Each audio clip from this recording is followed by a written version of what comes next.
sidewalks, the community centers, police and fire stations, animal control, public parks across the city, the riverfront, and a proposed venue or visitors tax. I'm Jeff Barton. I'll be your moderator at this evening's events. We're here live at the Event Center in downtown Beaumont with a panel of city leaders. I hope you'll feel free to come down and join us. We'll be here until 8 o'clock. We'll take your questions in person for about the next 45 minutes or so here on the panel. And afterwards, there are boards and illustrations set up along with city staff and experts, so you can come down and get a full briefing, see all the details, and ask questions to your heart's content.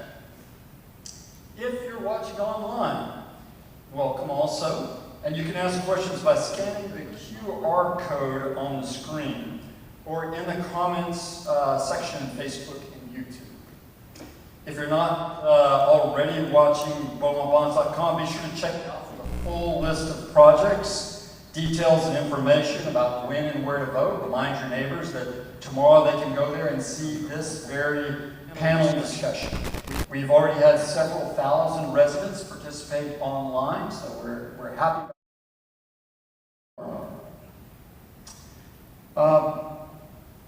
I also want to let you know that those of you who are in the audience and who are watching at home, you're free to ask questions as we go. If you're here in person, we've got some folks from our team who are carrying pens and paper. Andres and Zoya, can you all wave to folks? So anytime you want to ask a question, if you will flag them down, they'll give you some paper. You can write out the question, and it'll get passed up here to me. If you're watching online, there's a QR code on your screen. You can simply scan that QR code to ask a question, or if you prefer, you can go to BeaumontBonds.com/ask. You just write out your question there, and again, that will get passed on to me, and I'll ask that question to the panel. We'll get to just as many questions as we can during the program. Any questions we can't get to, we'll be answering in writing. Finally, I want to say a quick word to Spanish speakers that may be here in the audience or online. Finalmente, si quiere preguntar algo en español, nomás ir a BeaumontBonds.com y empuje el arriba de su página donde se dice en español. So you can go and punch on the website and ask questions in Spanish. We'll be taking questions in English or Spanish.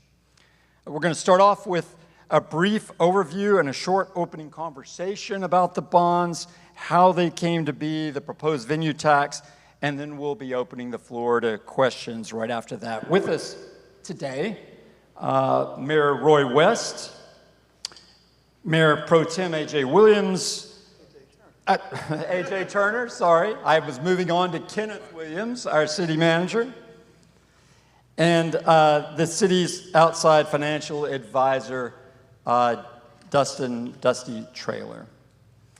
So, Mayor, let's begin with you.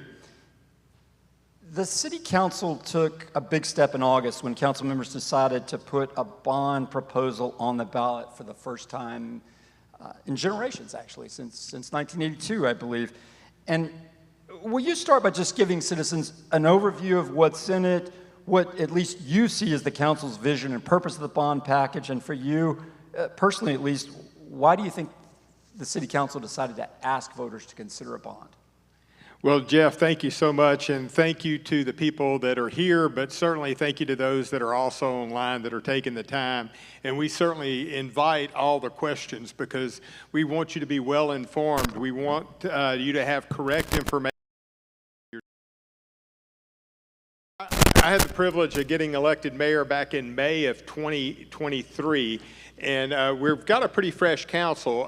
Councilman Turner here, my mayor pro tem, has been, he's senior. He's been on a couple of years longer, but, we've had a strategic plan, community improvement plan for quite some time now. But several of the items were on there. They were always in the future because we did not have the ability through our general fund to be able to fund those items.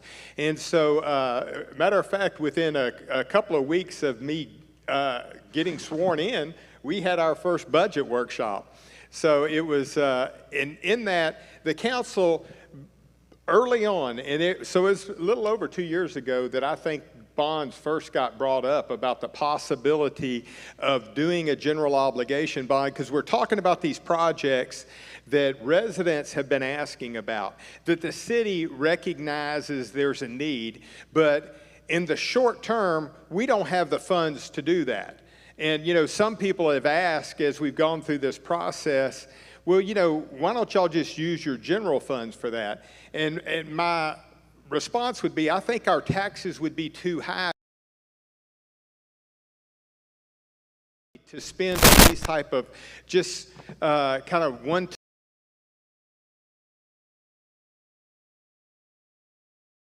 taxing. And this is something that many cities that you'll find in Southern Living magazine and other locations, that people that say this is a city to travel to, they have these bond issues. So we thought, well, the fact that Beaumont hadn't done it, and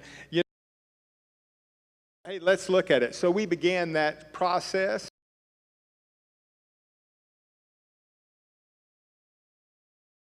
We ended up engaging a consultant, Gap Strategies, and y'all have helped walk us through that. With that, at the beginning of the year, we began with a bond advisory committee that was appointed by all the council people at that time. They each had a couple of appointments, and the staff had 3 appointments. So, and they met for months, and they were very effective. They spent lots of time. Those meetings were open to the public, as well as they're still posted on BeaumontBonds.com, as well as the city's website too. So we provided, they received a lot of information, input, and they were able to also state from their viewpoints. As council, we were able to attend those meetings, but we didn't participate in those. It was the bond advisory committee that helped put things together. And then I believe it was around June, July, they made a presentation to us after they took a vote, and it was a unanimous vote on making a presentation to our city council. And at that point, we had gone through a transition. We had the elections in May, and we had 4 new council people on our council, which is a privilege, and we're excited to be working with them. And they had the opportunity to replace anybody that other council people had put on there, and do that. I apologize if I'm giving too much history, but I want to.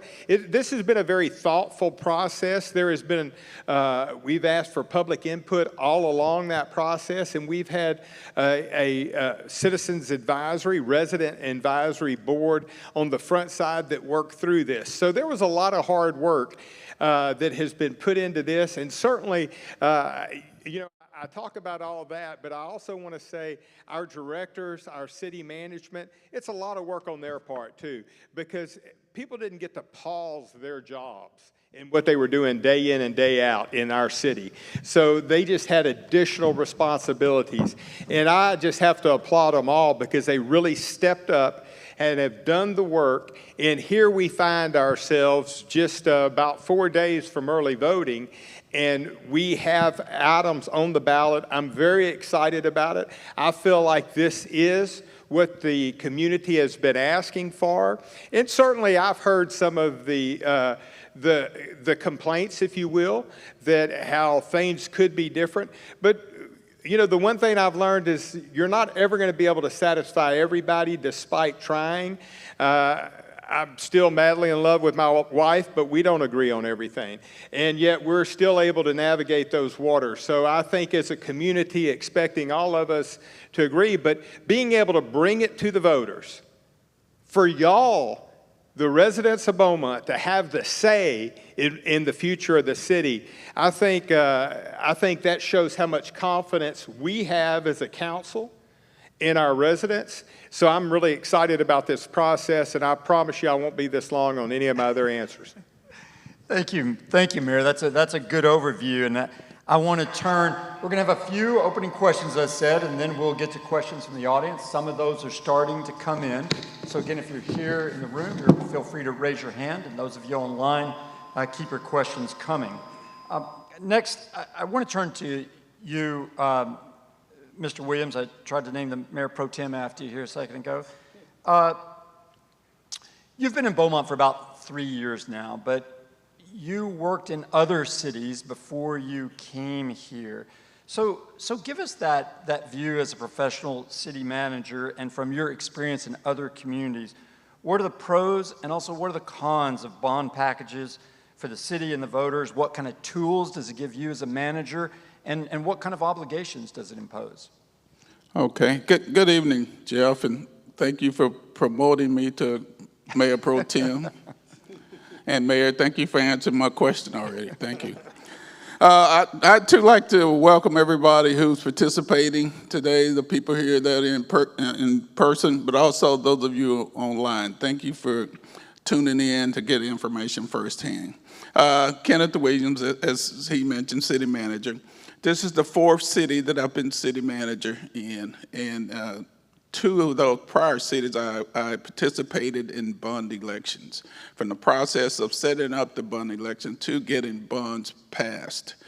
And a total of 3 in all. 1 city I participated in 2 bond elections that was passed. So we were able to get that passed. I'm just talking about my experience in doing so. And then getting those projects completed. You know, I participated in getting the municipal complex built and completed, police station done, infrastructure projects of streets, parks, and drainage projects. So it's something that participated, been done, got elections passed. So we do have some experience at the city at getting this done. Question was pros and cons of such an activity. The main thing is the voter participation and transparency. We talk about bond elections. Bond election is the epitome of transparency. City councils have the ability to make these decisions and issue this debt and do these projects on their own. They don't have to go to the voters to ask for these projects to be done. This council chose to come to you, the public, to get these projects done, for you to vote, for you to decide if you wanted to do those projects. As the mayor mentions, another pro is we're able to do large projects. And doing the regular budget every year and going through general fund, there are just not the dollars available to do $264 million in projects. You know, 1 year general fund dollars was approximately $164 million. So doing $264 million dollars are just not there, and you're looking at about $162 million in revenues. So that's the main thing. You're able to do things that you wouldn't ordinarily be able to do out there, for sure. So some of the cons, you know, if the bonds fail, the projects, some of the projects identified might not be able to be done for 3 more years. You know, but we planned for that. We know that when we went through the CIP and chose the projects for this bond, we looked at more long-term projects than short-term projects. We still have short-term projects to be completed that are in our capital improvement or capital improvement plan to be done. So it's just not these projects, but there are other projects that we're here to do. And then too, I guess another con is, you know, it's just a little less flexibility in what we're doing here. Again, making those choices, what's on the ballot. You know, whatever, sometimes what you put on the ballot, it's mixed in with things, there are things that you approve of on the ballot, and there's some things you don't approve of on the ballot. But there's just no way to do it with a bond election. That you're going to have to make some projects that are popular to one person and maybe not popular to the other person, but it becomes a package. So that's one of the cons in putting it together. You know, you might support a police station, but you might not be so happy about a certain street being done, but it's all on the proposition. But the good thing is you do have a choice. They are broken down by propositions and by categories, and you can vote for A, B, C, D, E, or you can vote for A or B or none. So that's a good part of doing that. So I'll stop there. Thank you, thank you. And let's turn to Mr. Traylor, and we'll give everybody a chance to speak on one thing, then we'll get to the questions.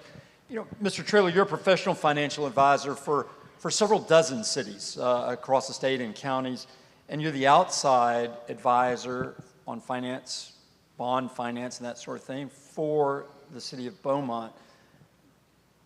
Can you start, just give us just the briefest overview of how the markets see municipal bonds, Beaumont bonds in particular? Does Beaumont have a good bond rating, good credit rating, or a bad credit rating? And what kind of interest rate would citizens be paying if they went out into the bond markets to borrow money? Certainly, Jeff. Thank you for that question. And again, thank you all for the opportunity to be here. It's always a privilege to be here at the city of Beaumont and have an opportunity to work with the great people here in Beaumont. You asked first about the bond rating, or the bond market itself. Right. Quite frankly, right now, the bond market is very strong. Generally, right now, if we were in the bond market for City of Beaumont bonds, we would expect the interest rate, a fixed interest rate, to be somewhere between 4 and 4.5% interest rate over the life of the bonds. That is a very, very favorable interest rate. If you think about it, if any of us were to go out right now on our own and take out a loan for a home mortgage, we would likely be faced with an interest rate in the neighborhood of, say, 6.25%, 6% for a mortgage on our own. But the city of Beaumont, because of its great bond rating and because these bonds are tax exempt, they're able to go out and borrow fixed rate bonds right now in the neighborhood of 4 to 4.5%. So the market is strong, particularly in Texas. We saw this summer tremendous amounts of municipal bonds offered by cities similar to Beaumont, come to the market in Texas, and investors from across the country were eager to gobble them up because they know that those are safe places for them to invest their money, and they're going to get a safe return, but then have their money returned to them. And just to follow up about that, great answer. And I know that a lot of people just wonder what a bond package really is. I mean, that's just a way for cities to borrow money at a good interest. Absolutely. It's great. We throw this term around all the time, bond, bond, bond. What is that? A bond is very, very similar to a loan that any one of us would go out and take out. You and I would go to the bank and we'd go to the bank and ask to borrow money, take out a loan to purchase a home. In the case of a city, that loan is really just termed a bond. It is a series of loans that the city takes out. So this bond election that is before you by way of the 5 separate proposition is just the city putting questions to the voters of the community saying, may we go out and borrow this money in this amount for these projects? Thank you. Mayor Pro Tem Turner, let's turn to you.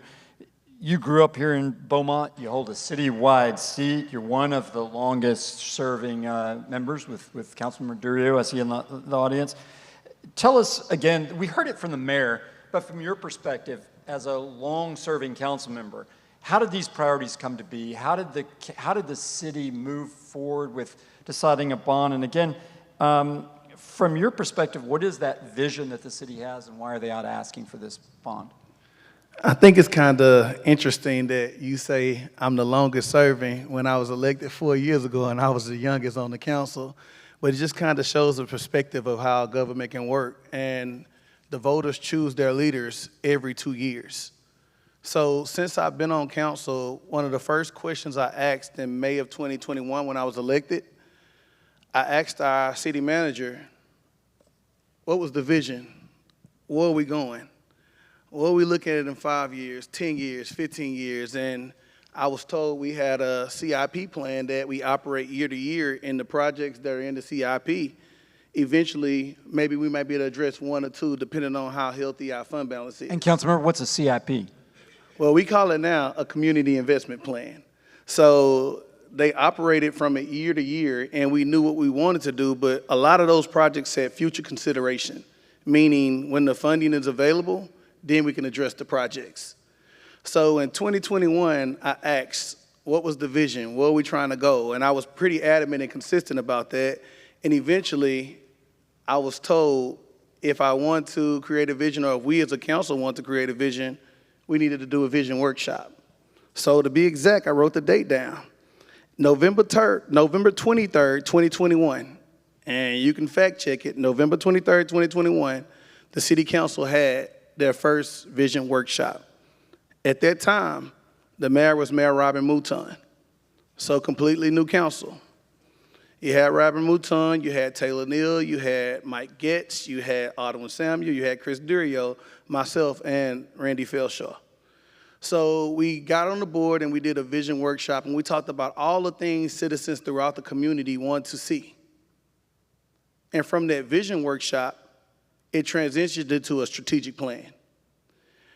The strategic plan was formed in 2023. At this time, Robin Mouton was still mayor, but the election was towards the end, and Roy West became mayor. And in 2023, we finalized the strategic plan. Again, we started with one council, we moved to the next phase with another council, and we continued on.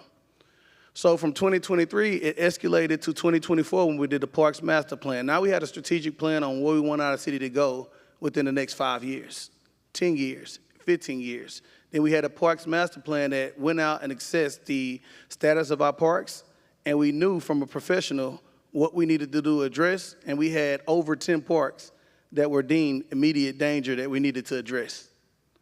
So from that, and again, we had committee members on the park committee. We had people that did strategic plans. It was completely open to the public, the whole process. From there, we got into the bond election. So with the bond committee, you had council members from that 2023 to 2025 range who first originally appointed the bond committee. Now, guess what? Again, May 2025, we had another election. Now, council members that were on the council no longer on the council, and it only left myself, Councilmember Chris Durio, and Mayor Roy West.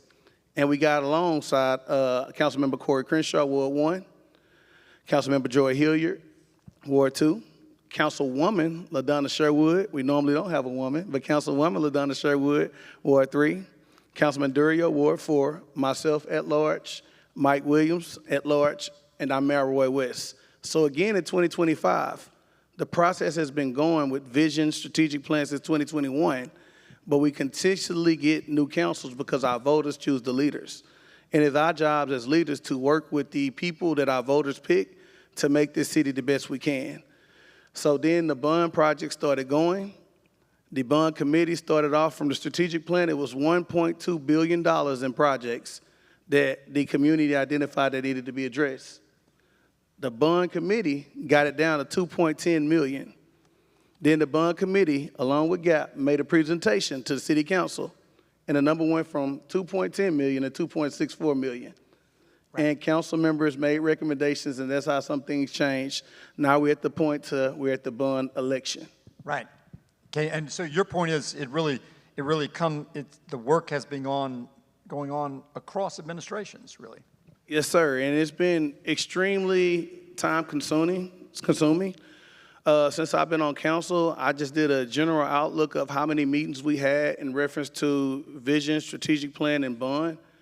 Literally, it's been over 26 meetings over the last 4 years.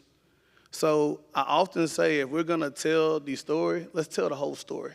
Let's tell the vision to the strategic plan to how you fund it, similar to building a house. You have a vision to build a house, then you get your blueprints, and you work with your architect, the strategic plan, then you go to the bank for funding. And this time, we're not going to the bank for funding as an individual. The citizens are going to choose if they want us to move forward with these projects or not. And I think that's a great transparent way to do it, to let the citizens decide what they want this community to look like. Well, that's a perfect transition, just to reminding everybody who's out there a little baseline information. So you've heard several people say there's a number of propositions. There'll be 5 on the ballot, plus the venue tax. Proposition A is infrastructure. That's about $58.2 million and about $3.14 for the average priced home in Beaumont. That's what it would cost. Proposition B is public facilities along with some public safety. That's $147 million, about $7.94 for the average homeowner, typical homeowner in Beaumont per month. Parks and Rec, $37.2 million and $2 per month. The Riverfront Park Extension, $12.5 million. That would be Proposition D, 67 cents per month. And then North Point Park Extension roadway, about $8.9 million and about 48 cents. And with that in mind, each of those propositions, several of you have alluded to that, each of those propositions, it's already a lot for people to go through on the ballot, 5, 6 propositions here. Each of them contains some related items. Facilities are all, buildings that are going to get built. Parks are outdoor recreation primarily. We have a question about this from someone online who says, can the vote for the police headquarters and the fire station be separated to be voted on each one alone? You want to take that, Mayor? I'd be happy to. And the answer is, we, as a council, we had to decide what that ballot was going to look like. I believe it was our August 18th meeting. I don't have my notes in front of me, but I do know it was in August, in order, which was required by the state for it to be on the November election. So that process was done with our bond advisory board in terms of what was going to be together. And then it was brought to council, and council was consulted, and we had discussions about it too, all of which were open meetings, all of which were public meetings that people could be at. So, yes, the items that are on there, none of them had to be on the bond. The way the bond was structured, it could have been structured any number of ways. It becomes at the discretion of the bond advisory committee as well as the city council. But the city council does take responsibility because we're the ones that voted on the propositions as they are right now. And just go ahead, Mr. Turner. I really would like to follow up on that. Good. Because I want to make sure I came prepared, because a lot of people have asked about these dates and how did we get here. So on 7/29/2025, GAP Strategies, you guys made your final presentation to the council. So I encourage people to go pull a YouTube clip and watch exactly the presentation and how it was presented to council and how council responded to it. I'd rather citizens see it for themselves versus me saying it. I think it's best for they view it for themselves. And we did a special workshop. And on 8/11/2025 was one day for the special workshop. And on 8/12/2025 was the second special day for the special workshop. And that would entail on both of those dates how items got placed, how items got moved, and how everything took place. And you will see what exactly each council member said in those particular meetings. Great, and thank you, Mayor Pro Tem. And Dusty, at this point, really, the city cannot change, right, and vote on individual projects. The mayor alluded to that, but just to double check with you. That is correct. Once the city council has taken and made the decision to comprise the propositions in the way that they're comprised, that cannot be changed at this point prior to the election. That is the way the election is constructed at this point. So I think the Mayor Pro Tem, you kind of alluded to that. The citizen committee started with more than $1 billion, $1.3 billion worth of projects they looked at. They narrowed that down to a recommendation of the council, and the council went forward with $264 million based on, largely on the citizen committee's recommendations. And now people can vote on one of the propositions, as you said, Mayor, and you said, Mayor Pro Tem, they can, and Mr. Williams said, reiterated, you can vote for one proposition and vote for another one and then vote against a third, but you can't pick and choose items among that proposition, right? We have some related questions to that, a couple of questions. One speaks to how, Beaumont is great and united in many ways, but like all cities, it has some divisions, it has different wards. So a question about, how is this divided between the different wards? Does everybody get their fair share? And And a related question, which is somebody feels like Ward 1 is being left out other than Proposition E. Do you think it's fair for residents in that ward to pay extra taxes for the improvements elsewhere? Well, I would like to get started, and then I'll pitch to Mayor Pro Tem. But when I know serving as mayor over our city, every decision that I consider the impact on the entire city, and because sometimes when people live in certain areas of town, they think what happens just in their area of town is important. Well, I think if people really think about it in terms of cities that are growing, the entire city needs to thrive. And so I know I consider what we need as a city, and that certainly impacts every ward, because as the city does better, the entire city does better. Sometimes things are more projects are in specific wards, but I do think they benefit the entire city. And this is why we had the discussions that we had. And I appreciate the fact that, at times, I think we are aware of where we spend money in the different wards, but we also have to look at what are the needs right now. And this was made up of people from across the city, the bond advisory, but certainly our council as well. And so this is where we landed. And I feel as mayor, I'm quite comfortable with that, but I understand that people may not always agree with everything that we do. Mr. City Manager? I'd like to give a non-political answer to that.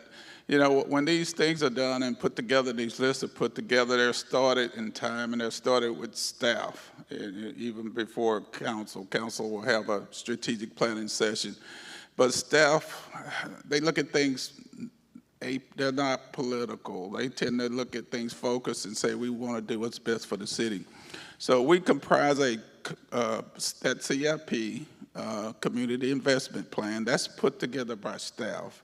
And they look at what the needs are identified around the city, and then to come back, and those plans are put together by them. We say Ward 1, there's also a fire station for Ward 1. We're talking about a road, but we're talking about a police station that serves all of Beaumont. So the major projects serve all of Beaumont. They just don't look at one thing. And these gentlemen, they're elected citywide. They're not ward. Mayor Pro Tem and Mayor are elected to represent everybody in this city. So when they make a decision, they're looking at everyone in this city and making that decision. Thanks. Thank you. Thank you very much. And as you talk about if these pass, if they were all to pass, I believe, Dusty, that the proposed tax increase is estimated at about $14.25. About $14.25 for the average homeowner here in Beaumont. Average homeowner here in Beaumont, we calculated, has a taxable value on their home of about $154,000. So that's if they all pass. There might be some difference if the economy is really strong. Sure. Or if inflation gets lower, that sort of thing. Right, and if there's something that's not successful, then that changes that number. And Mr. Turner, jump in. But I would like to strongly encourage all citizens watching and viewing to go to BeaumontBonds.com, because whatever the value of your home is, you can type it in the calculator and it can tell you exactly how much the value would be if things pass or fails. Yes, we have the average, but for full transparency, go to BeaumontBonds.com so you can see the exact amount that would take place if the taxing took place for your particular property. Great point, Councilmember. And we have a question from somebody online saying, well, what about seniors? Will our senior taxes go up? And I guess the answer, Mayor, is really they will. Right? There's no special exemption or special consideration for seniors on the bond package. That is correct. And although I do want to give a shout out to our Mayor Pro Tem, because just recently, as a result of a motion that he made, there has been a freeze on the water bill rates for our seniors 65 and over. But yes, this bond package would affect their property tax bill as well. And Mr. City Manager, if the bonds don't pass, somebody asks, how long before you can bring these projects back up? They heard it might be 3 years. Is that true, that you can't bring things back immediately? Yes, that's true. If something's in the bond and that doesn't pass, the city cannot issue debt to pay for that particular project for 3 years. That's why we planned very well in putting this list together and making recommendations to council of making sure that it included projects that were more than 3 years out. Again, I can't say that enough. We want to make sure that we will be able to do these projects if it doesn't pass, but we'll still have a number of projects going on in the meantime that are not a part of this bond initiative. Right. We still have a ton of millions of dollars of projects ongoing as we speak that are not a part of this bond package. This package just allows us to do more projects, larger projects now. While you've got the mic, Mr. City Manager, I just want to, you alluded to this a moment ago, and I want to circle back to it because you talked about staff developing the original projects. We've also talked about a citizens committee, and I know that could be confusing to some people, but really your staff developed these series of plans, the parks plan, the community improvement plan, that were then passed to the citizens committee. Is that right? Can you just expand on that a little bit? Yeah, good point. One of my goals when I got to Beaumont were 3 things. 1 was to put plans in place that will last well into the future. 2, to work on infrastructure, things like our sewer system. And 2, work on our crime issues here. If you go back and look at the PowerPoint presentations I put up, those were the things that were there. We immediately began to work on plans. Mayor Pro Tem, that was one of the things when I got here that he really stressed that he wanted strategic plans. He wanted plans in place. So we did a strategic plan, but we also did a downtown plan. You know, we're working on a comprehensive plan. We've completed a parks plan. We've completed an economic development plan. All those plans have been completed. So they've been completed, so now we can just go within those plans and identify the projects for those plans. And in those plans, some of the initial dollar estimates are included in those plans. While you don't have a final dollar estimate for the bond project, that provided a basis for the first dollar estimates that we have. As we go through the process, we'll tighten up those dollar estimates as we go through that process. So we have an idea what these projects are going to cost. That's why we get those estimates. But it's a work in progress until things are finalized. And then the committee really took those and prioritized them, right? Absolutely, absolutely. And I'd like to thank the committee. They did a fantastic job. They did a great job along with the guidance the GAP strategy provided to them of making some really, really tough decisions, working together as a group and as a unit. We thank the leadership there of Coach Lewis and the work that he provided with that group. But they worked together and made some really tough decisions to get, it's hard to get from 1.2 billion or whatever it was to $264 million. It takes a tremendous amount of cutting and a lot of decision making. So they prioritized those projects and made the recommendations to the council.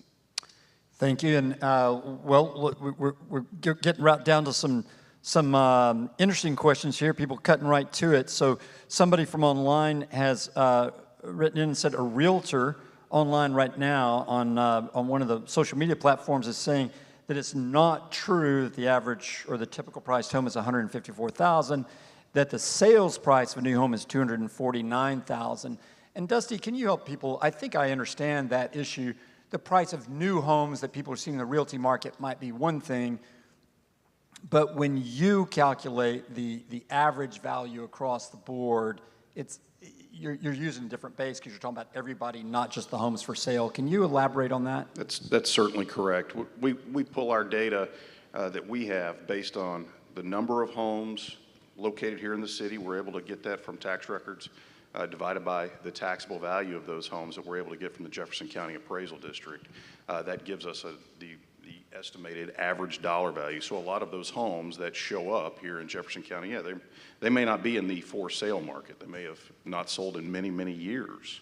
So that's likely how there is somewhat of a disparity there. And remember, we're also talking about taxable value of a home where there may be certain exemptions placed on the home, et cetera, whereas this question I know comes from actual market value of the home.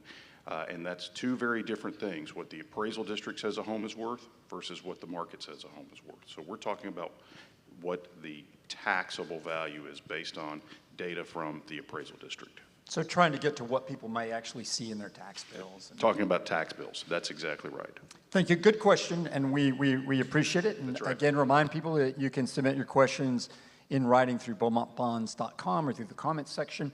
And let's turn to a question from here in the audience. So someone asked, there are a lot of projects. Of all the projects, how do we decide which are the most important to the city? Mayor, do you want to jump in? Well, how you decide is the individual voters. They get to decide. And I certainly have a vote here, and I will be voting in this upcoming election. But again, it will be decided by the voters. It will be by the registered voters in Beaumont that decide to go to the polls. So they will determine what's most important.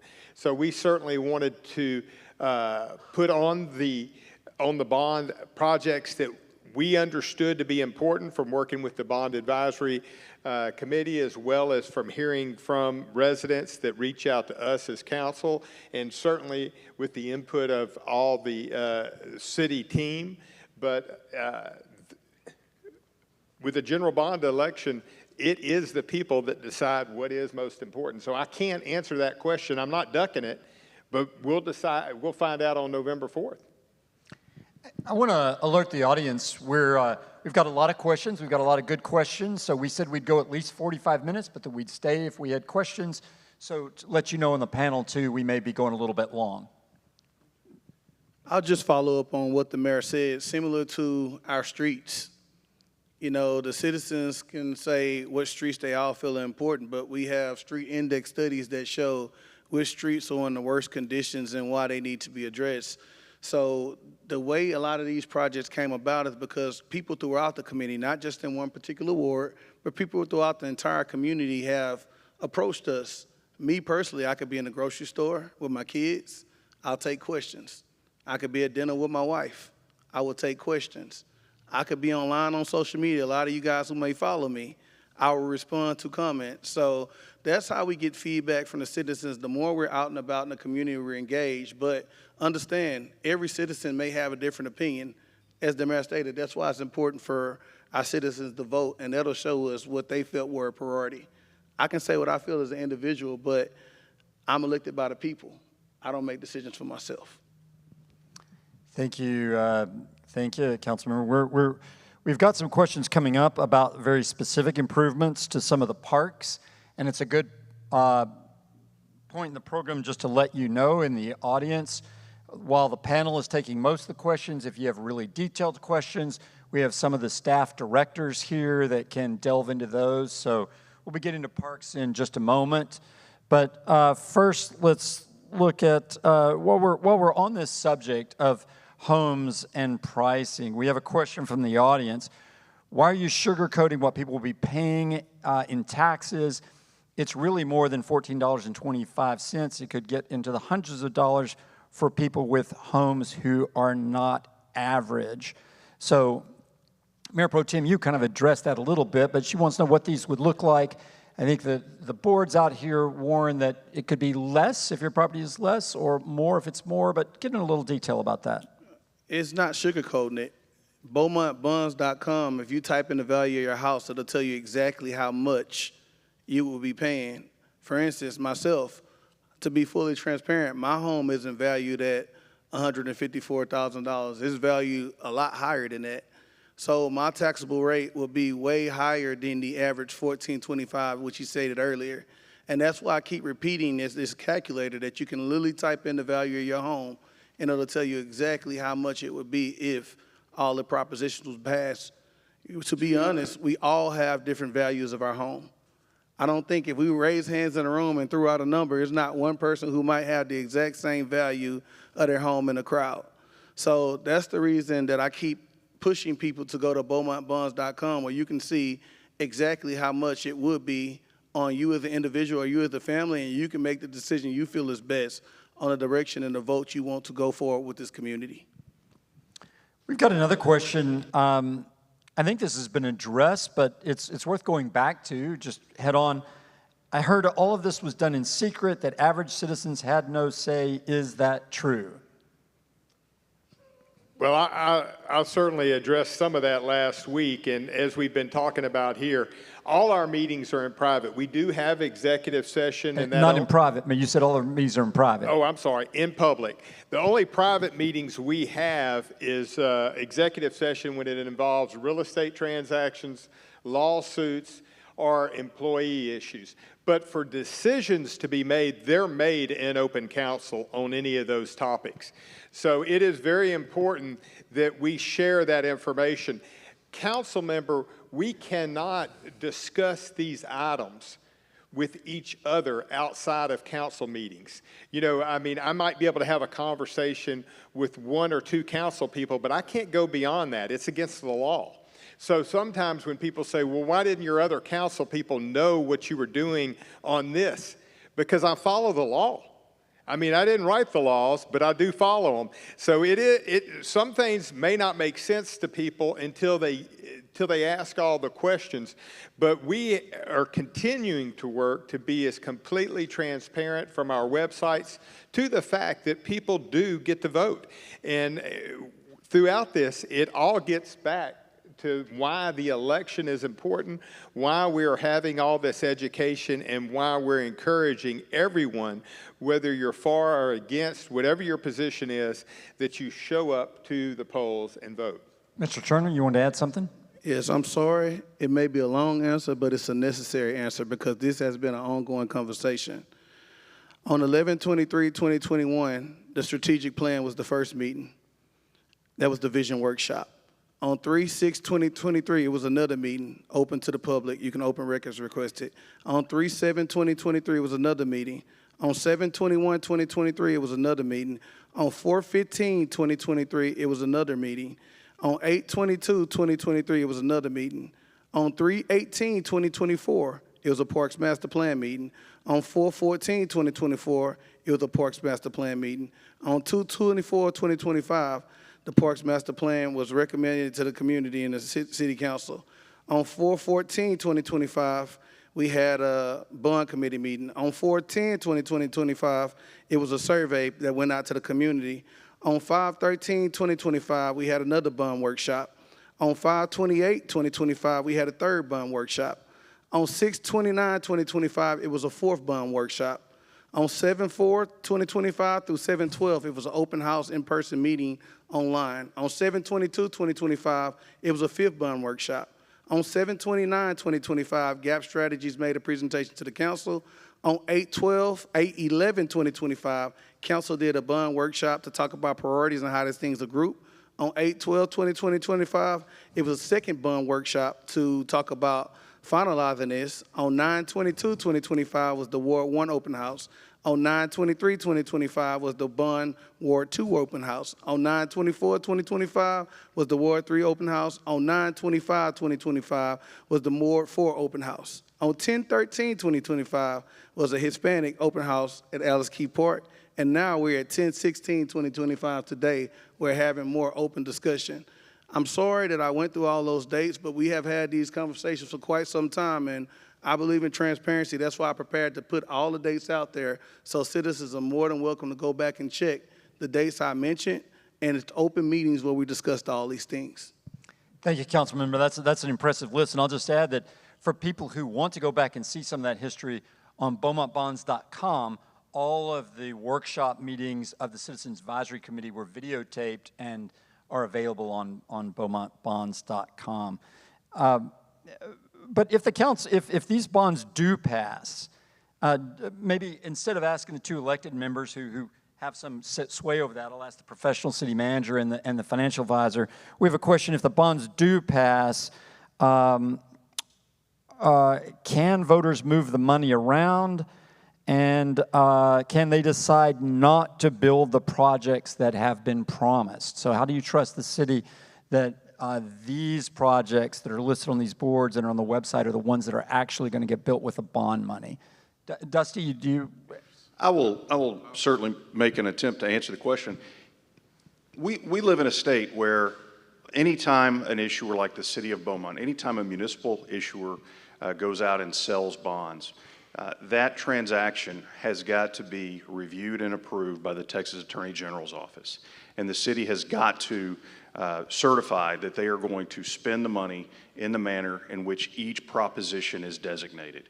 So you cannot go out and basically cross-pollinate, so to speak. You can't move Prop E money to Prop B or Prop B money to Prop E. They have got to stay within the props, and we're very governed by the Attorney General's Office of the state of Texas. And the other part of this is the city is governed by the citizens. This is about trust, and the city is asking for the citizens to consider voting for these things. And if the citizens come out and vote yes for these items, and then the city does not do what is represented here, the city's going to have a really difficult time in the future going back to the citizens and asking for money again in the future. So there's a legal requirement, all sorts of legal requirements, but there's also the matter of future trust as well. Great. Thank you. Mr. Williams? Yeah, there's a measure of accountability here, and it starts with the council, the gentleman here. They're here to check these bonds and make sure that they are administered properly. Just last week, the mayor appointed an advisory committee, and if I get the name wrong, correct me, Mayor. Citizens Advisory Committee that will oversee or monitor the activities of this bond election out there.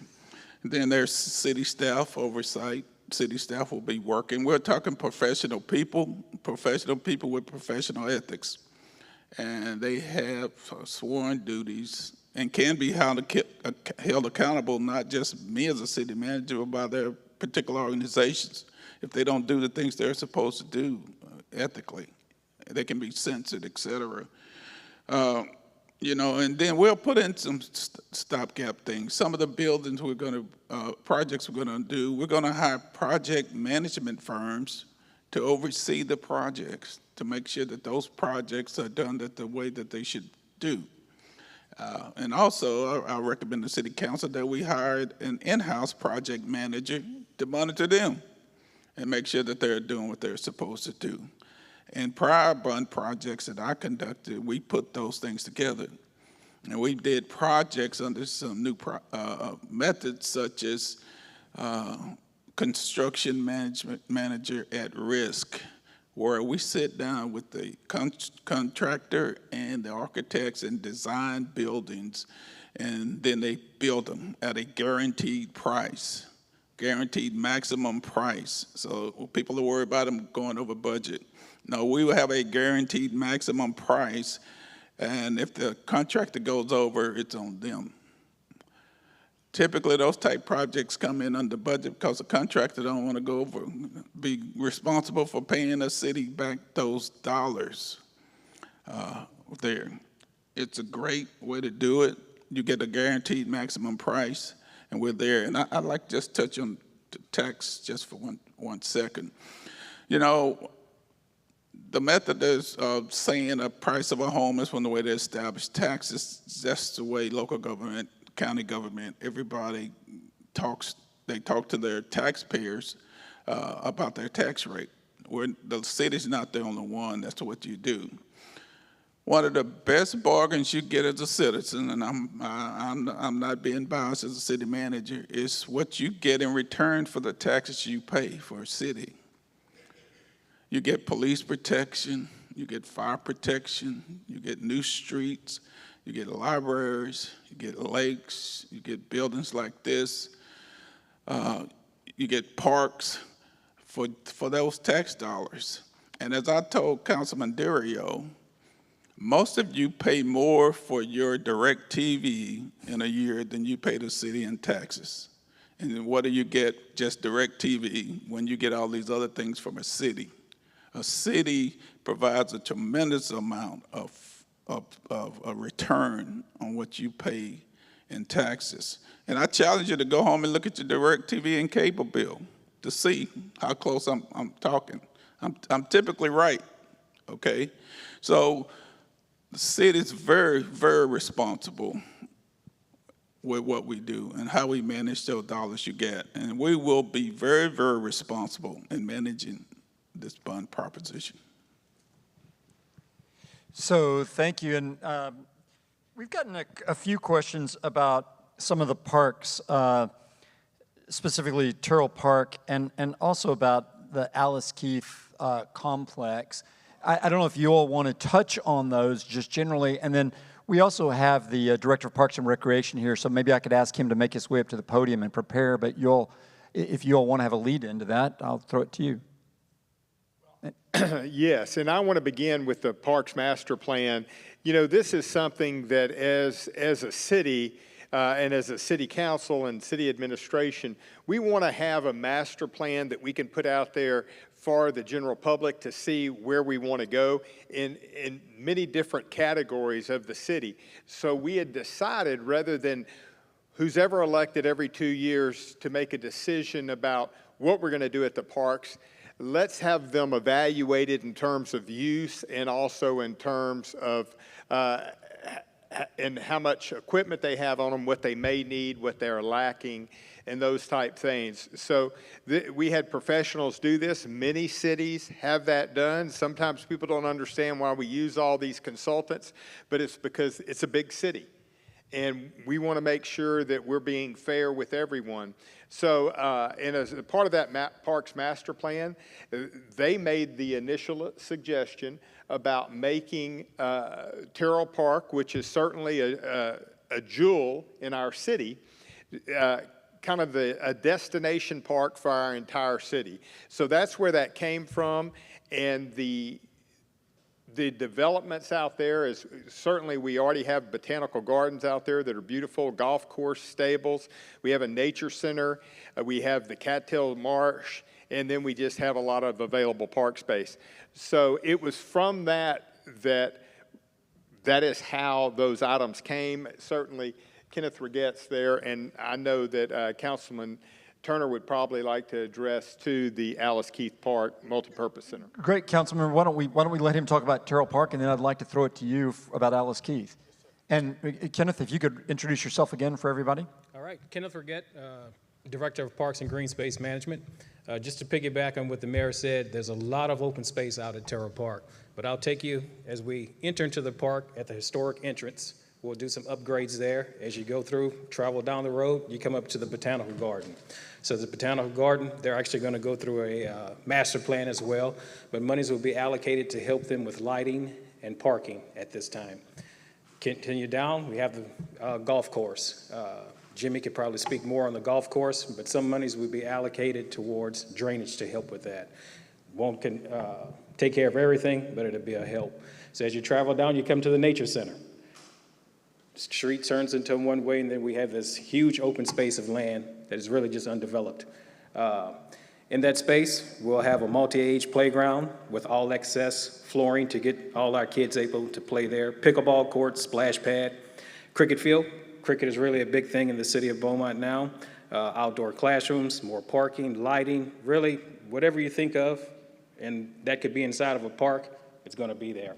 And all of those suggestions came from the master plan, as well as the citizens had their input with the master plan. So these are all things that people came out and said they'd like to see inside of Terrell Park. So it's just really, it's going to turn Terrell Park into a regional destination.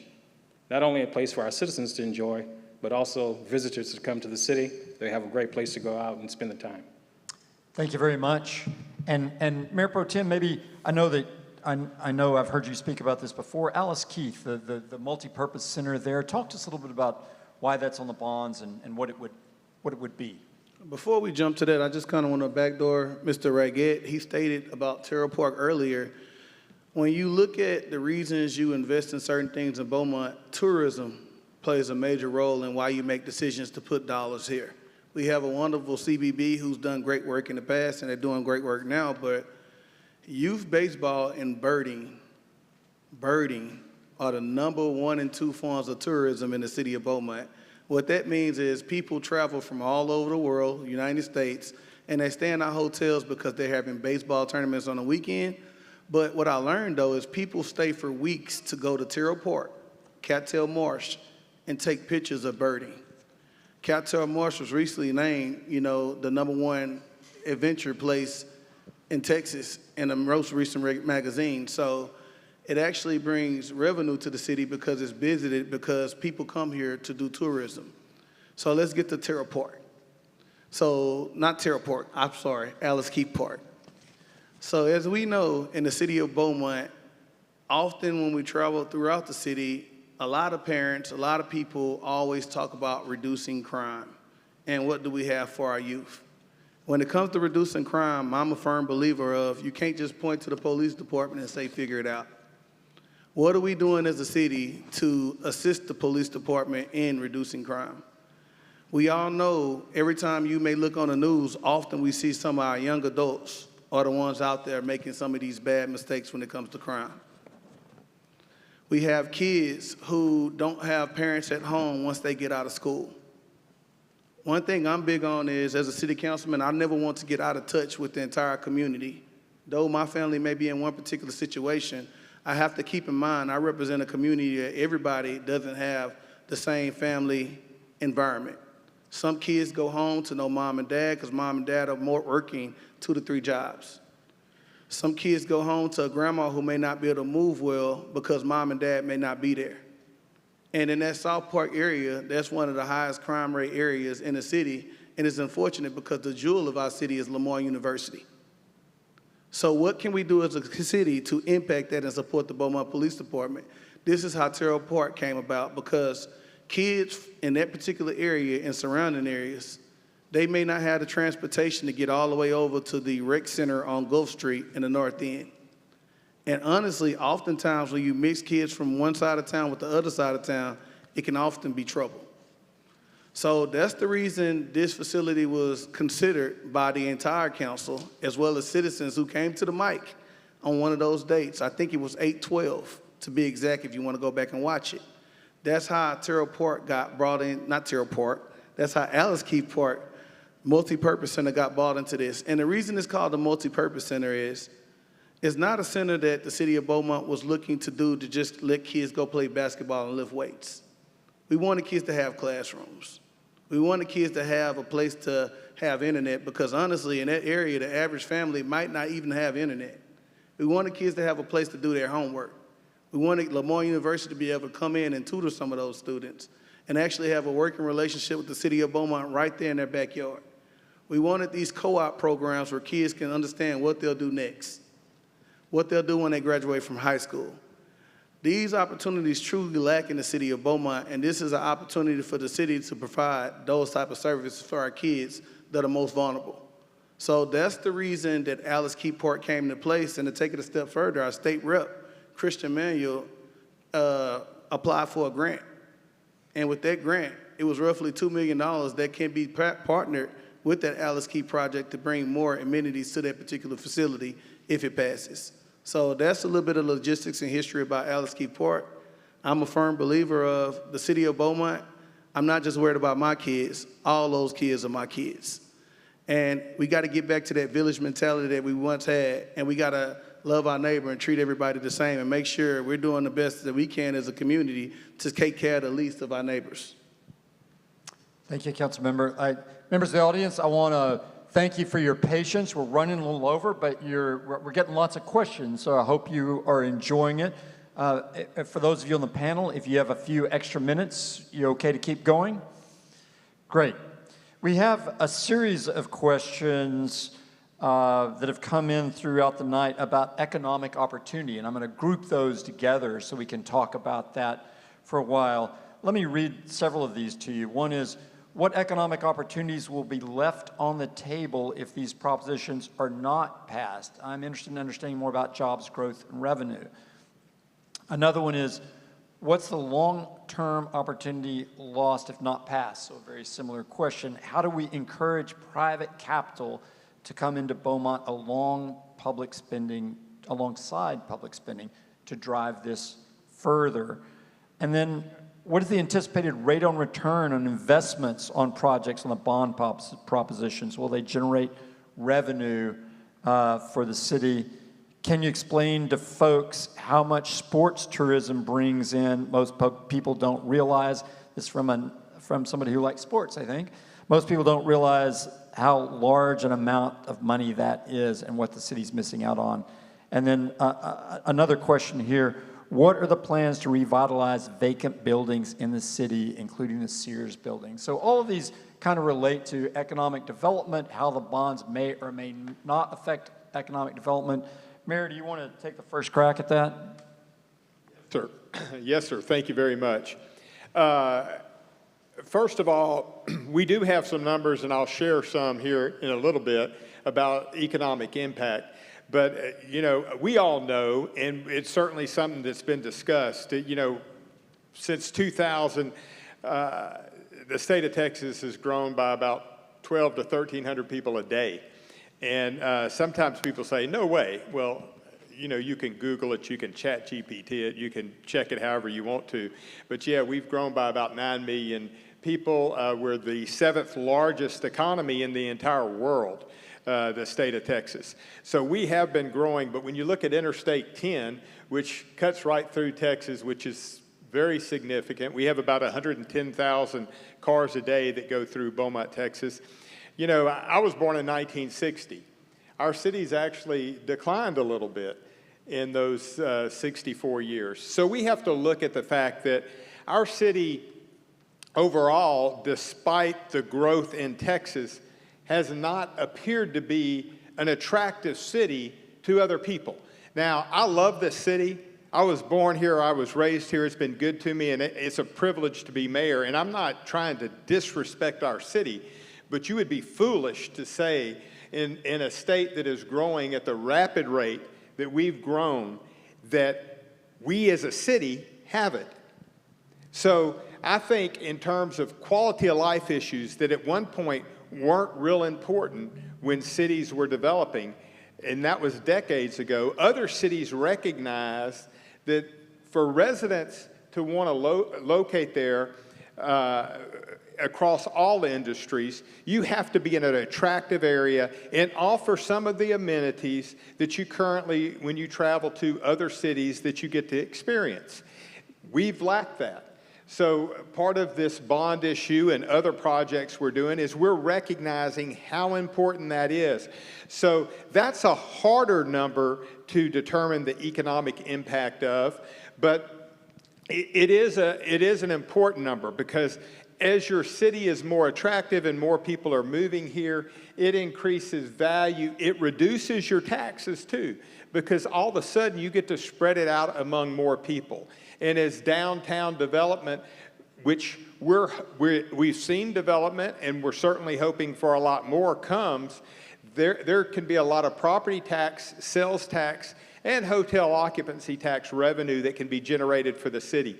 Again, that could help long-term lower property taxes but give the city more money to work with. But when you look at the larger multi-purpose project that we're looking at that would have up to 8 basketball courts, and volleyball courts would be certainly more than that, pickleball courts, all of things that bring in sports tourism.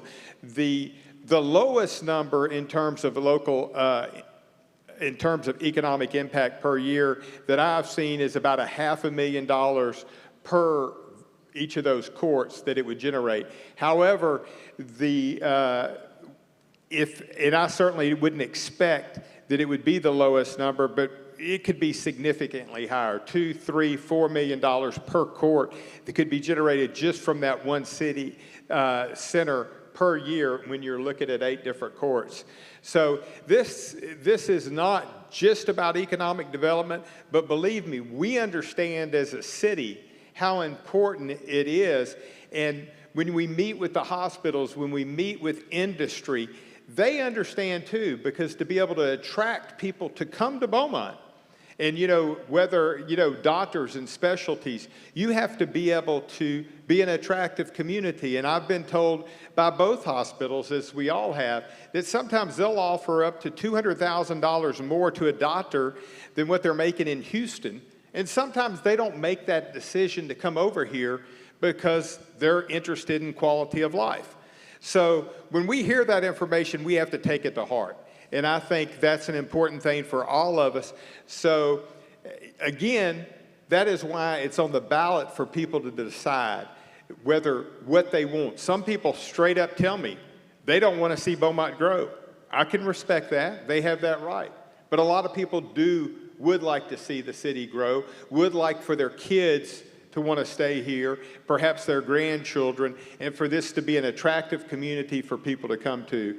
And I will pass the mic to somebody else, but I could continue to talk. Mr. City Manager. Yeah, thank you, Mayor. A bond package is economic development. One of the key things and parts of a bond package is to create economic development. You don't think about it. When we say it's costing us $264 million, but that's $264 million you're injecting into your local economy too. That's the city betting on itself. It says, we ask other people to invest in this community. We should invest in this community. And this city council said, we want to invest in this community ourselves and not just ask other people to do it. That's money for local contractors, local workers, places to eat, etc. That's economic development. But also, infrastructure is economic development. If your city does not have adequate infrastructure to maintain, corporations won't come in because you can't support their operations with your existing infrastructure. If you don't have the water for a company to a refinery to come in to use 2 or 3 million gallons a day, they're not coming if you don't have the infrastructure in place. So you have to continually invest in your infrastructure to make it attractive for companies, people to come and relocate to your city. So economic development is a bond package.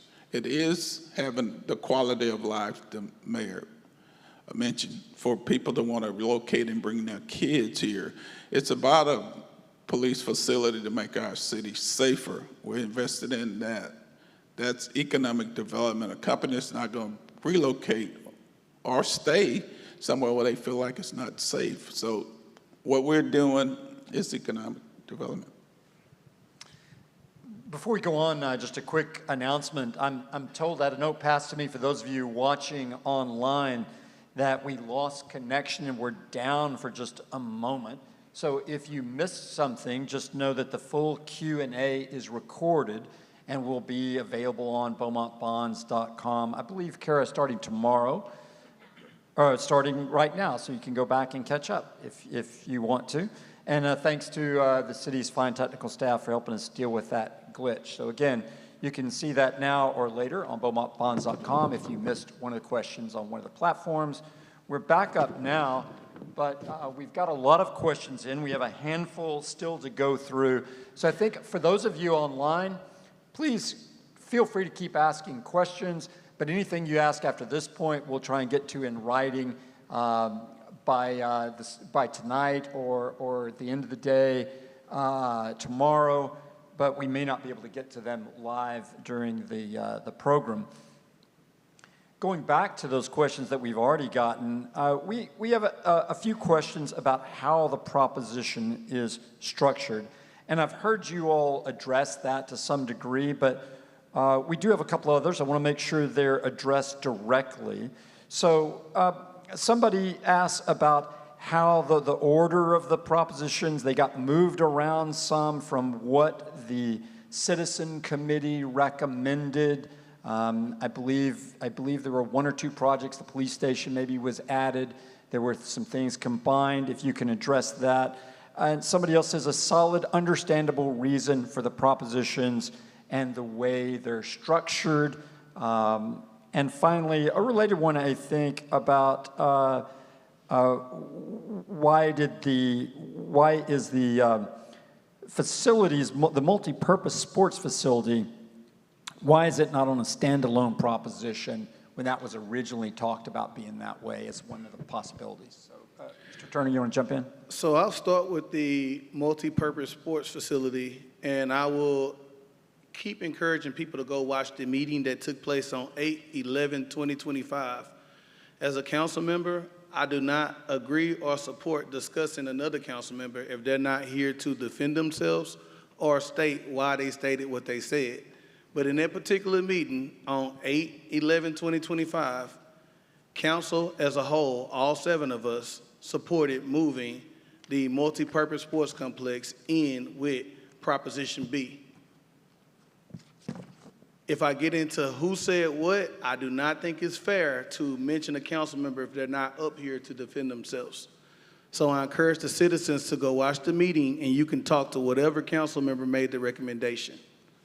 What were some of the other questions? Well, so I think you're touching on it, but how did you decide to put the multipurpose building as part of there's a proposition that deals with facilities across the city. How did you decide to put the multipurpose building into that, that's along with the police station, the fire station? Yes, sir. Originally, the police station wasn't included in the bond election because the original quote and price that came to the bond committee was roughly $100 million.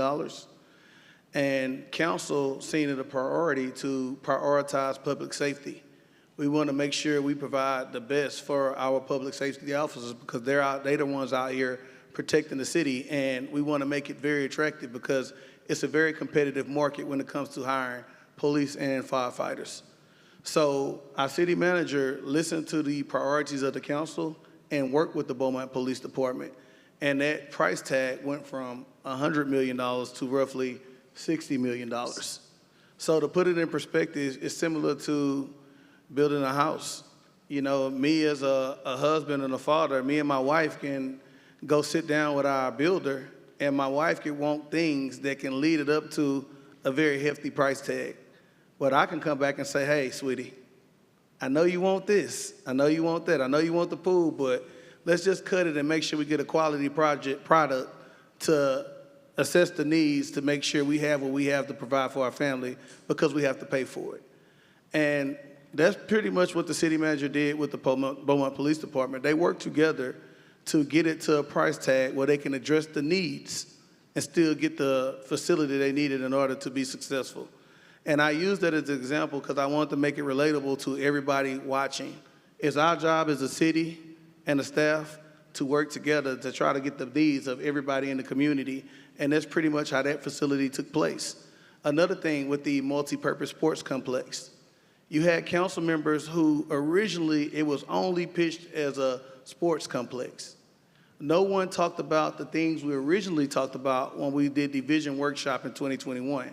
In that vision workshop, we talked about classrooms, we talked about co-op programs with our trades, we talked about people coming in and tutoring and working with our kids, and we talked about a facility that could be a resource for our kids through the week, but an economic driver during the weekend with the tournaments.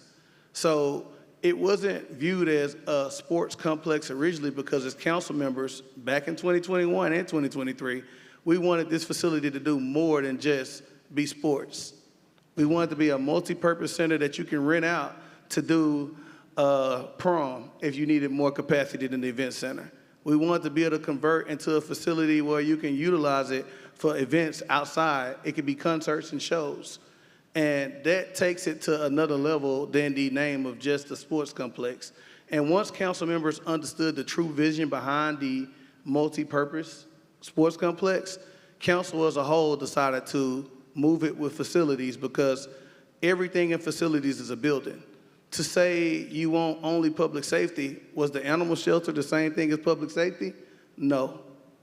So if we're gonna treat projects as a council, we looked at it like, if it's a building, we will put buildings with buildings. And we all decided that in unison, and a meeting took place again on 8/11/2025, because I don't want to get into who said what, because I refuse to say a council member's name if they're not here to defend their statement. And I would like to add that some of these questions, you know, you're wanting a 5-minute response from us, and some of these items as a council, we spent 10 to 20, 30 hours discussing this. So it's not as easy as just one thing. Things were, there has been a lot of discussion. Our staff involvement has been, you know, as council, when we're discussing things, we turn to our staff to see how are we going to be able to execute this? Is this practical? Also, what are the laws on this? I mean, there are many layers to everything that we do. So when it gets, sometimes people say, well, you're not answering the question. I appreciate the fact that the Mayor Pro Tem ran through all those dates, because all that information is still public. These were public meetings. These items were discussed. And as councils changed, we continued to discuss them and hear from all of them. So it's not that we're dodging questions, it's just that there's usually not just one quick answer. And clearly, when we left that meeting, I believe on the 11th, we were all unified in terms of those propositions. And clearly, you know, we understand that everybody doesn't approve of everything that we do on a day-to-day basis, but decisions still have to be made, and you don't get to do it in a vacuum, and you don't get to say just, well, I'm going to change my mind tomorrow because so-and-so called me. You know, hopefully the decisions we're making aren't just because we've heard from one person, but we've heard from a community. Thank you both. We have just a handful of questions left. Mr. Williams, I want to circle back to, we were talking about economic development, but one thing that didn't get brought up is something I want to make sure at least gets mentioned tonight, and that's the venue tax. So we had a question about downtown buildings, what's going on downtown, and I want to loop that in with a venue tax and ask, maybe starting with you and then some of the other panel members, just to address, why is there a venue tax on the ballot? What does that mean? What does that mean for properties downtown or for vacant buildings downtown? Yeah, I mentioned earlier that we had looked at and we had completed a downtown plan.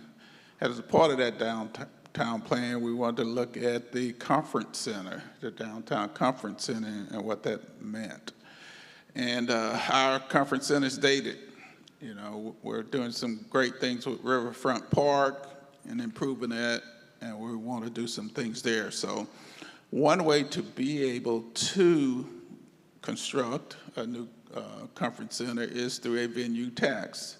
A venue tax is a hot tax, hotel occupancy tax. It's a tax that's collected through people staying in our hotels here. So it's paid by people that are typically not from Beaumont, people who are traveling, who come and stay in our hotels, and we collect that tax. And we can, a venue tax would be specific part of that hot tax. Our city can collect a maximum of 17% hot tax. Our city can max out at 9 cents hot tax. We're at 7 cents. So we have 2 cents available to collect, to be able to collect it to spend toward a new conference center out there. So it's a venue tax. It will help us pay for our conference center.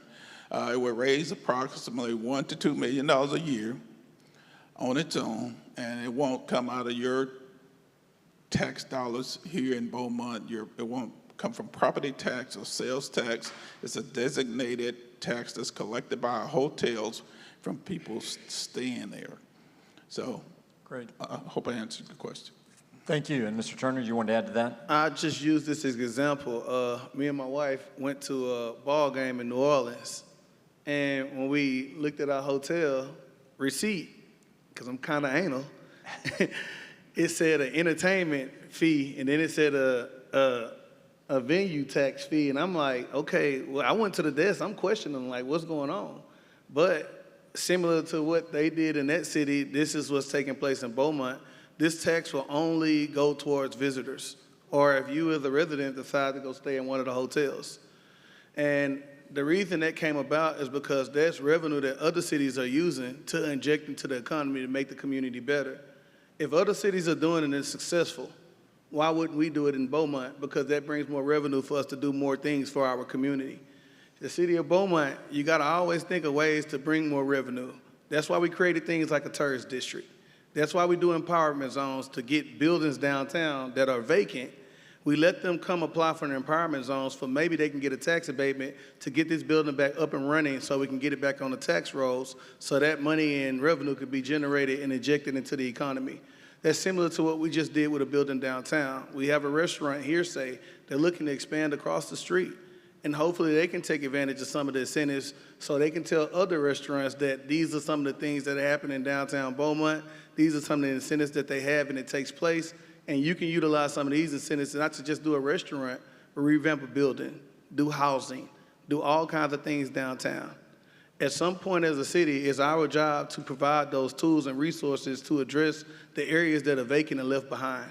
We don't just have empowerment zones downtown, we have them in Ward 3 and Ward 4 as well because those are the oldest parts of the city. Beaumont is growing west. It's growing west. So it makes sense to incentivize the areas that are not growing so we can make sure we have development all throughout the city. Because when you travel through Beaumont, often myself, I travel in areas just outside of West. You travel all over the community. And you want to make sure you can make your community as balanced and presentable all throughout the city, just not one particular town. The West End is developing and doing it on its own. So that's just an example of some of the things we have downtown. We have a vacant building ordinance. And right now we have buildings that are vacant and some of them in the court process that building owners who aren't doing what they need to do, it can be held accountable and things can go as far as to possible liens on property and things of that magnitude. But these are aggressive measures that the council is taking to make sure our downtown is moving in the right direction. And I thank staff for working on that because some of these things we're doing, we haven't done it before, to my understanding, in the history of Beaumont. I see one of the directors shaking their head, so I think I'm right. Just following up with that briefly, we have a question from here in the audience. In all of this, I guess downtown or anywhere in the city, is public access Wi-Fi included in any of the bond propositions?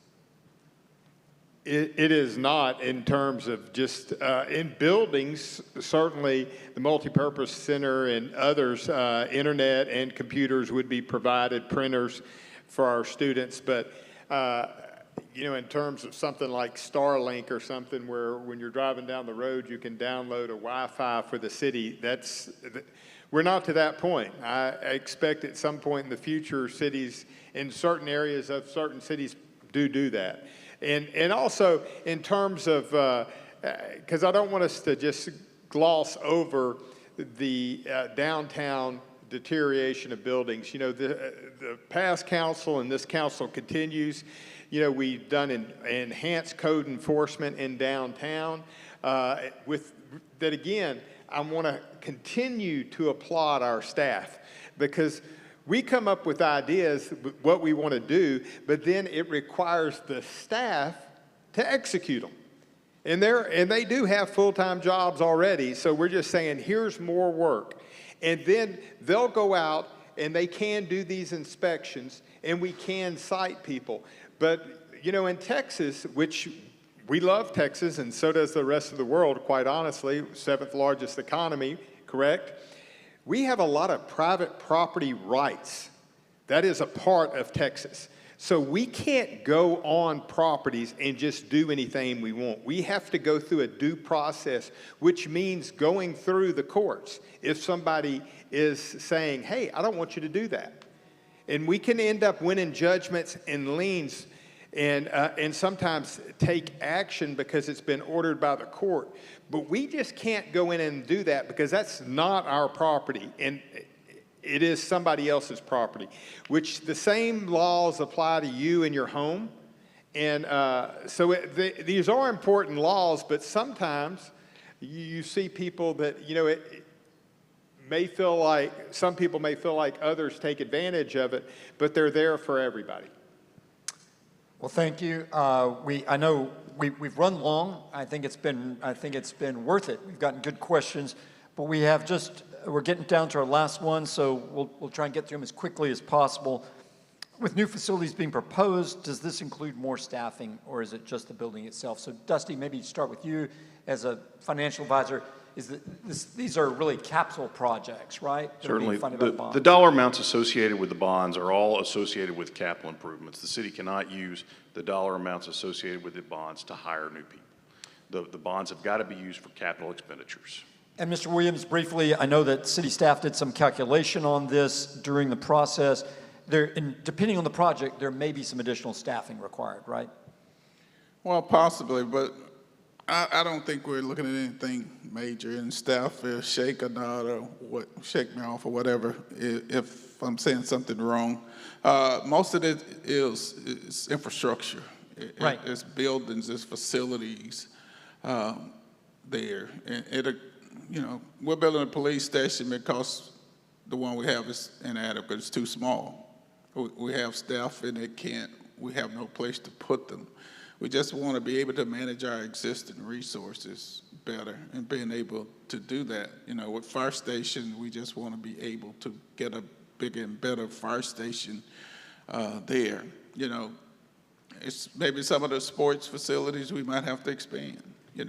We'll see.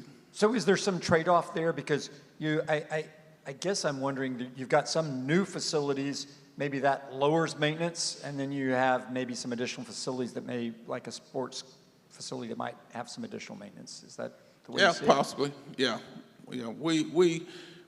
We're looking at that. We're not just building something and not looking at the implication of what it's going to cost us into the future. That has to be built into what we're doing and what we're thinking. Whether will it take to staff these new facilities, what will it cost to maintain them, et cetera. So we are looking at that. We are examining that as a part of this process. And when we look at the multipurpose centers, clearly with their increased use, we may need people, but also it would increase revenue. So it would be able to offset that to be able to meet the needs of the community. And lastly, I just want to chime in. I just want to say recently, I've seen the city manager do a wonderful job taking departments and merging them together and utilizing some of our talented staff members to move and take on more responsibility. And I do think we have people that work within the city of Beaumont that are capable of taking on more responsibility. It doesn't always have cost associated to it, because I feel like we do have the talent working in the city of Beaumont to do more. You just seen some of the recent promotions mentioned recently.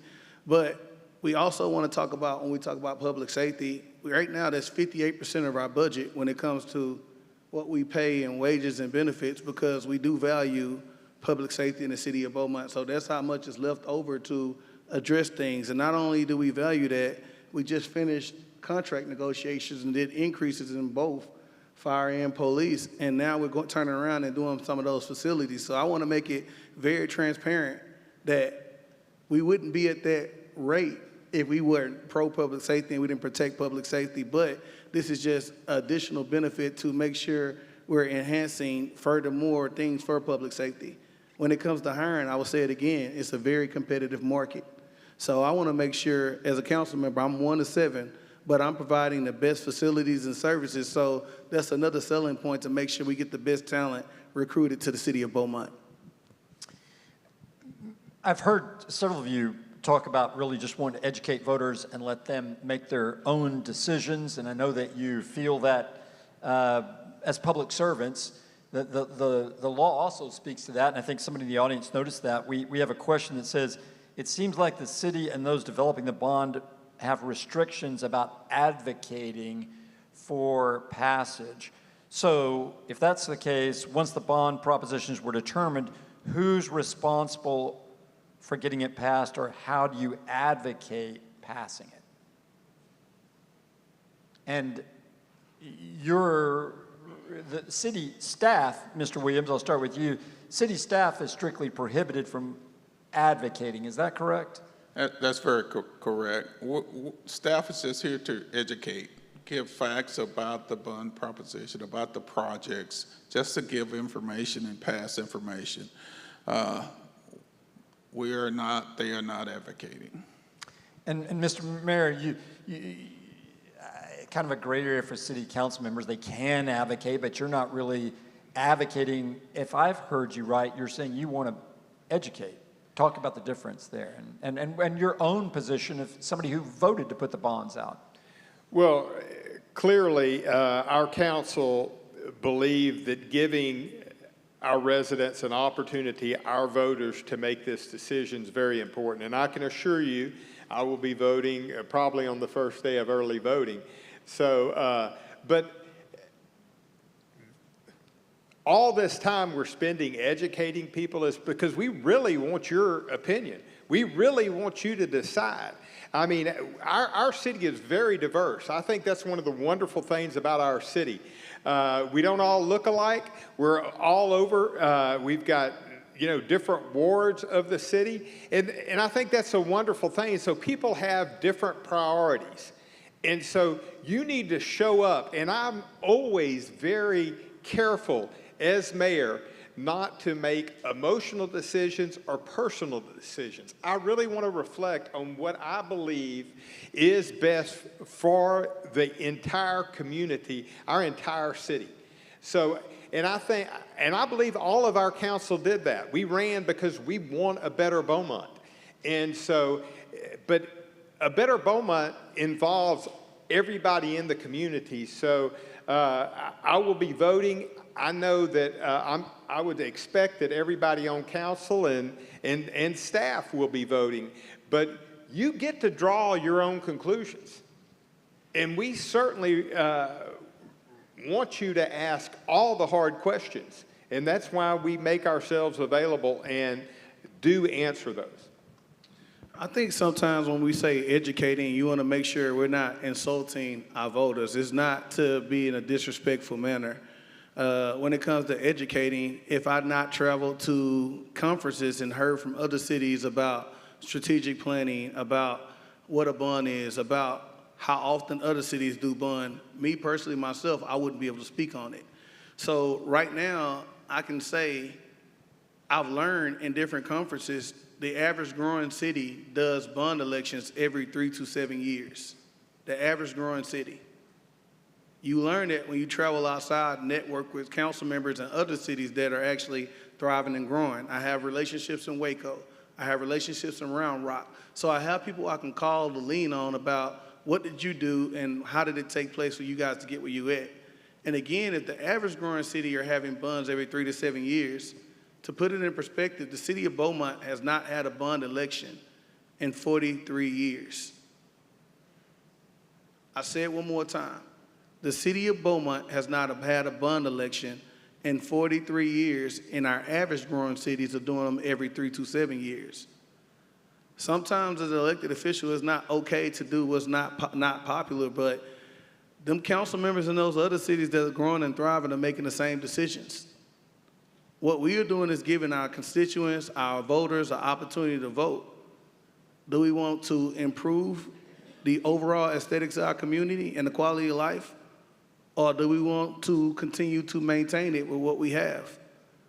I will do my job regardless of what the voters decide, but it's our job as elected officials to get the information together and give our voters a choice. 43 years, the average growing city every 3 to 7 years. Just put that in perspective. We have two more questions.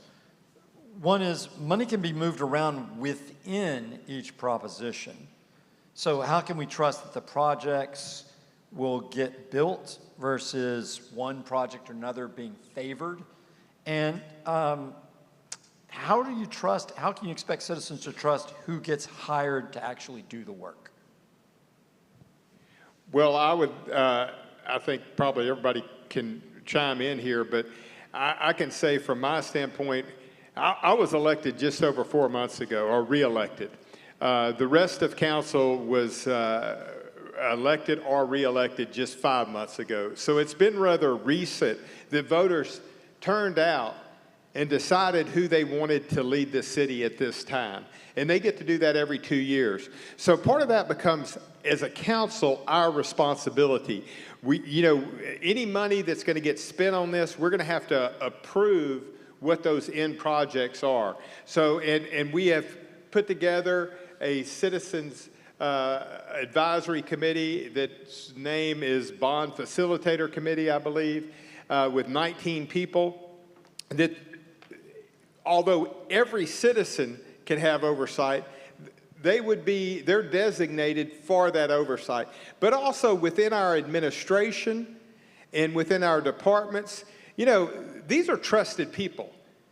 Sometimes people make statements that imply otherwise, but we have an excellent bond rating. Our finances are in excellent shape. We are audited by an outside firm every year, and we get an excellent report. So I want to stress that there has not been any evidence, and certainly from council, of any financial impropriety. We are elected to serve y'all. That is why we're doing it. So it requires all of our oversight, but certainly the ball stops at the city council desk, because after this bond is passed, for those things to be executed, it will get brought to council, and we will be able to discuss it. And we will always have public input, but it will stay within those. We're not able to spend a bunch of money on engineering and design of these facilities because we don't have that money, and that's part of the bond projects. So, and when people say, well, you can't even tell me where the police station would be or the fire station, I would be violating the law if we had something picked out, because if we didn't own the property, then we're telling somebody charge us more because this is where we want to put it. So we're just following the law. It's not that there's anything shady going on, but there is laws to be followed. And it is you have elected us to follow those laws. And also we have guidance from our staff, from our city attorney, city manager, and they help us navigate this. But we all take this responsibility very seriously. And the citizens, the residents, you have input at every one of our meetings, and these things will be on the agenda for us to vote on. So you will have input, but certainly your council will as well. Thank you very much. Let's go to the last question. And it's really from two different questioners out in the internet land, talking about police and downtown together. So I'm going to merge them into one. And it's, can the existing police station be renovated or added onto instead of being replaced? And if you're going to try and revitalize downtown, does that create more problems if you vacate the police building? And then a related question from another listener is, what are the plans for addressing crime and homelessness downtown? So 2 questions about police and downtown. Well, I'll just talk a little bit about police. And, part of this bond package would include a facilities assessment, where we would go and do an assessment of what's needed for police department, what's needed for animal control, what's needed for multipurpose center before we even start to design it. They will identify us the things that will need to go. They will interview the police chief, police staff, everybody, to be able to design that and do that. So it's not like we're just saying, let's do these things out there. Mayor, go ahead. I think you wanted to add something. Well, on the homelessness, we, as a city council, took action last year, I believe it was, in 2023, about the no camping ordinance. And this is, did I get that date right? 2024, excuse me. So time flies. So, it's a difficult conversation. And it's ongoing conversations. Matter of fact, several of us have meetings, I believe, with the county and others regionally next week about this. So we're constantly looking at it. But, you know, I like to throw things out there to also to level it. It is an ongoing work. We understand the challenge and we want to address it. We want to address it lawfully, and we want to treat everybody with respect. And that includes people that are unsheltered, but certainly also our taxpaying residents and building owners downtown. But, you know, there's the other challenge that you can look at the city of Austin, which spends, I believe this year they have budgeted $110 million for just homeless, which you were hearing our numbers earlier for our city. And if you go to Austin, they still have a problem with their unsheltered and their homeless. So I don't expect that we're ever going to be able to solve this problem, to be frank and to be honest. However, I think we can continue to be better, continue to help more people transition off the streets, and continue to work with our businesses and find ways. And we look across the country to see who's having success and how that's working. So we're not ever dodging anything. It's just that we also have to be fiscally responsible with your money. So, and where we're spending money. So there's a lot of things to balance here. We will continue to do that, but we appreciate your ongoing input. We understand your frustrations. You know, I mean, all right, my business may not be there and experiencing that, but I hear from you, so I empathize would perhaps be a better way for me to say that. And I'm not blind to it, and I know nobody else on council is. Well, listen, I think we can begin wrapping up. Does anybody have any short closing comments you want to make? I just will. Short closing. With what I've been through in the last 4 years, I honestly say it's been the biggest honor in my life serving as a city council member. But to be fully transparent, it's one of the hardest jobs I've ever done in my life. You got to understand the position each council member is in. You have everybody throughout the entire community that wants different things. And it's our job to try to balance it and supply the needs of the entire community with limited funds in the budget. We don't have an unlimited checkbook. So that makes it extremely complicated. I'm going to take it a step further. This bond. The reason it was an oversight committee, what's the name of it again? I want to make sure I get it right. Bond facilitator. Because we changed it, Bond Facilitator Committee, is to show citizens similar to planning and zoning. Before you open any business in Beaumont, you have to go through planning and zoning before you even get to council. Planning and zoning makes recommendations to council, and council votes based upon the recommendations made by planning and zoning. Often, if not every time, council agrees with the recommendations from planning and zoning. And when it comes to financing, it's still, I say often, not every time. You know, Mr. Brian, you know our relationship. But when it comes to financing, the city of Beaumont on last year, for full transparency, created an oversight committee, an extra layer of protection. So I served on the oversight committee last year with Councilmember Mike Getz and Councilmember Taylor Neal. This year, those two council members are no longer on the council, but we added Councilmember Corey Crenshaw as well as Mayor Roy West to give additional oversight on finances on top of the potential committee being formed. But that's the level of transparency, you know, I hope that the citizens will see. The person I appointed myself to the committee, that person didn't even ask me. I heard him mention on the internet he wanted to be on there because I pay attention to what people say and I try to communicate with my constituents as often as possible.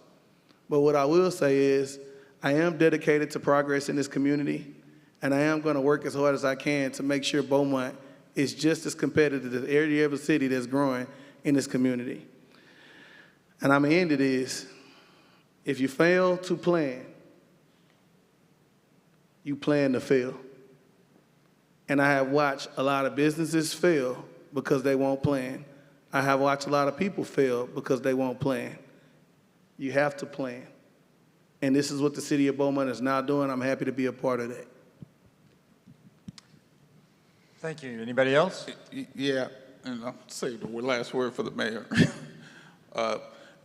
Yeah, this process is about transparency. This process is about giving the citizens, the voters of Beaumont, a choice to make the decision on what you want for your city.